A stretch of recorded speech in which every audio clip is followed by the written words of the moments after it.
నమస్తే welcome to 99 TV నేను ప్రియాంక అత్యాస అమాయకత్వమే పెట్టుబడిగా కోట్లు కొల్లగొట్టే మాయగాళ్లు మన మధ్య తిరుగుతున్నారు. ₹1,00,000 ఇస్తే ఏ బ్యాంకు ఇవ్వని విధంగా నెలకు 30,000 రూపాయల వడ్డీ.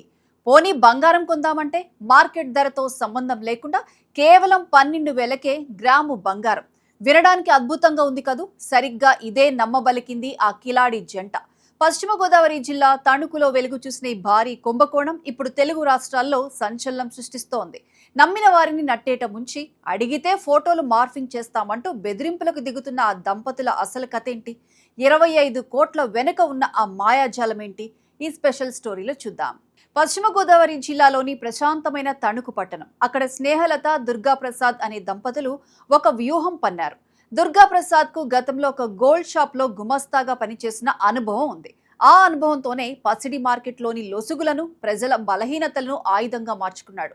మా దగ్గర ఇన్వెస్ట్ చేయండి, లక్షకు నెలకు 10 నుంచి 30,000 రూపాయల వడ్డీ ఇస్తాం అంటూ వల విసిరారు. సామాన్యులే కాదు, వ్యాపారస్తులు సైతం ఆ ఆశకు చిక్కారు. మొదట్లో నమ్మకం కలిగించడం కోసం కొందరికి అనుకున్న సమయానికి వడ్డీలు కూడా చెల్లించారు.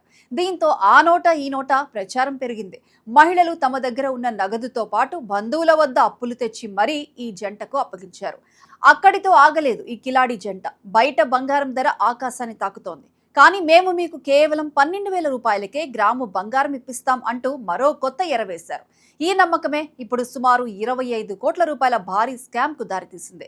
బాధితుల గోడు వింటే గుండె తరుక్కుపోతుంది. ఉషారమ్య అనే బాధితురాలు ఏకంగా 25 లక్షల నగదు, 30 కాసుల బంగారం వీరికి సమర్పించుకుంది. ఆమె ద్వారా ఆమె బంధువులు కూడా మరో 40 లక్షలు, 60 కాసుల బంగారం పోగొట్టుకున్నారు. ఇక శైలజ అనే మరో మహిళ కథ మరీ విషాదం. 36 కాసుల బంగారం, 44 లక్షల నగదును ఈ జంట మింగేసింది. ఇలా చెప్పుకుంటూ పోతే తణుకు వీధుల్లో వందలాది మంది బాధితులు కన్నీరు మున్నీరవుతున్నారు. నగదు బదిలీకి సంబంధించిన పక్కా ఆధారాలు, వీడియోలు ఉన్నా కూడా ఆ కిలాడి జంటలో ఏ మాత్రం చలనం లేదు. మోసం చేసిన తీరు ఒకెత్తైతే, మోసపోయామని డబ్బులు అడిగిన వారిని భయభ్రాంతులకు గురి చేస్తున్న తీరు మరో ఎత్తు. డబ్బులు అడిగితే బాధితులపైనే తప్పుడు ఆరోపణలు చేయడం, ఫోటోలు మార్ఫింగ్ చేసి సోషల్ మీడియాలో పెడతామని, పరువు తీస్తామని బెదిరించడం వంటి మాఫియా స్టైల్ రాజకీయాలకు తెరలేపారు. దళిత ప్రజా వేదిక రాష్ట్ర అధ్యక్షుడు చోళ్ల రాజు ఆధ్వర్యంలో బాధితులు తమ ఆవేదనను వెళ్లబోసుకున్నారు. కోట్లాది రూపాయల కుంభకోణం జరిగినా పోలీసులు ఇంకా అధికారికంగా చర్యలు తీసుకోకపోవడంపై సర్వత్రా విమర్శలు వ్యక్తమవుతున్నాయి. కష్టపడకుండా వచ్చే ప్రతి రూపాయి వెనుక ఒక పెద్ద మోసం దాగి ఉంటుందని ఈ ఉదంతం మరోసారి స్పష్టం చేస్తోంది. అధిక వడ్డీలు, తక్కువ ధరకే బంగారం వంటి ఆకర్షణీయమైన ప్రకటనల పట్ల ప్రజలు అప్రమత్తంగా ఉండాలి. తణుకు బాధితులకు న్యాయం జరుగుతుందా?